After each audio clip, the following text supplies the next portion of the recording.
গত ৫০ বছরে যা হয়নি এবার তাই হচ্ছে ভারতে। রাস্তায় ভেসে যাচ্ছে মানুষ, ঘরবাড়ি ডুবে যাচ্ছে অথই পানিতে।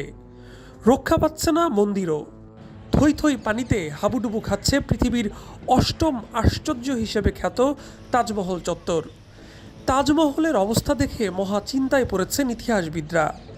যমুনার কালো জলের চোখ রাঙানিতে অস্তিত্ব সংকটে ভারতের সবচেয়ে বড় বিজ্ঞাপন। এদিকে ভারতের এই নাজুক পরিস্থিতি বাংলাদেশকেও ভাবাচ্ছে সমানভাবে।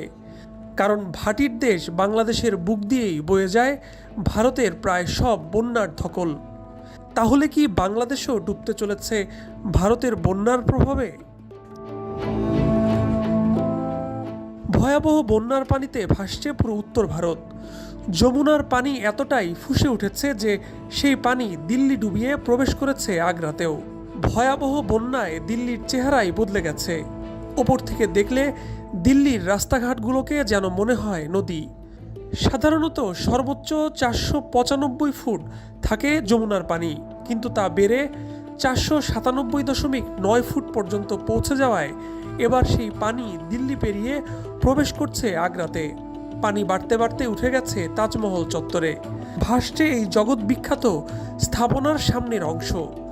তাজমহলের পেছনের দিকের বাগান সম্পূর্ণ ডুবে গিয়েছে, যেন গিলে খেতে যাচ্ছে তাজমহলকে।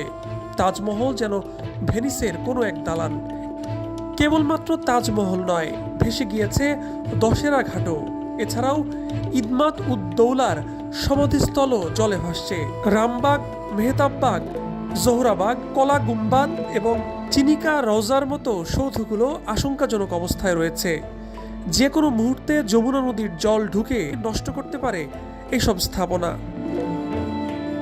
এদিকে তাজমহল চত্বর জলে ভেসে যাওয়ায় চিন্তায় পড়েছেন ইতিহাসবিদরা।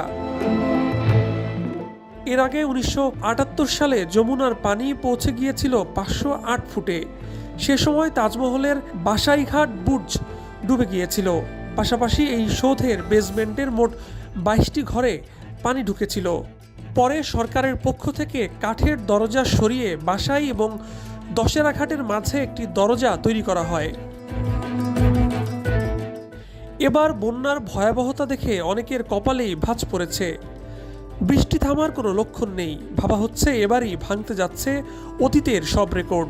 আর সেটা হলে আদতেই হুমকির মুখে পড়বে প্রায় ৪০০ বছর বয়সী তাজমহলের অস্তিত্ব। বিশ্বের অপূর্ব সুন্দর স্মৃতিসৌধ ও মনোমুগ্ধকর নিদর্শন তাজমহলের এই হাল দেখে চিন্তায় পড়েছেন বিদেশিরাও। কারণ তাজমহল তো শুধু ভারতেরই নয়, বরং এটা পুরো বিশ্বের। এখানে একটা বাগান ছিল যা আমরা দেখতে পাচ্ছি না, কারণ পুরো বাগানটি পানির নিচে। তাজমহলকে এই অবস্থায় দেখা সত্যিই হতাশার। তাজমহলের পাশে একটি রেসলিং একাডেমি পরিচালনা করেন ৪৯ বছর বয়সী সুন্দর দুবে। তাজমহলের এই অবস্থা দেখে চরম শঙ্কিত তিনি। আমি রাতে ঘুমাতে পারি না, কারণ যমুনার পানি যেভাবে বাড়ছে তাতে যে কোনো সময় যে কোনো কিছু ঘটে যেতে পারে। রাতে আমাদের বাড়িঘর ভাসিয়ে নিতে পারে যমুনা। বৃষ্টিতে নাজেহাল অবস্থা বলিউডের শহরেরও।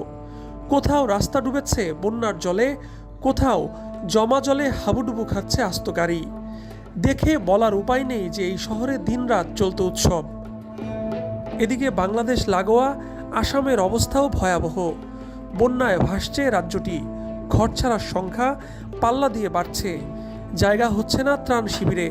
ব্রহ্মপুত্রের পানি এতটাই বেড়েছে যে দুকুল ছাপিয়ে সে পানি ভাসিয়ে নিয়ে যাচ্ছে বনের পশুদেরও। প্রাণ বাঁচাতে ছুটে অরণ্যের বাইরে লোকালয়ে চলে আসছে। আসামের ব্রহ্মপুত্রের প্রতিটি ফোঁটার স্পর্শ পায় বাংলাদেশ। সে হিসাবে ভারতের এই প্রলয়ঙ্কারী বন্যা যে বাংলাদেশকেও চোখ রাঙাচ্ছে সেটা না বললেও চলে। তাই সম্ভাব্য ক্ষয়ক্ষতি এড়াতে বাংলাদেশকে হতে হবে সর্বোচ্চ সতর্ক।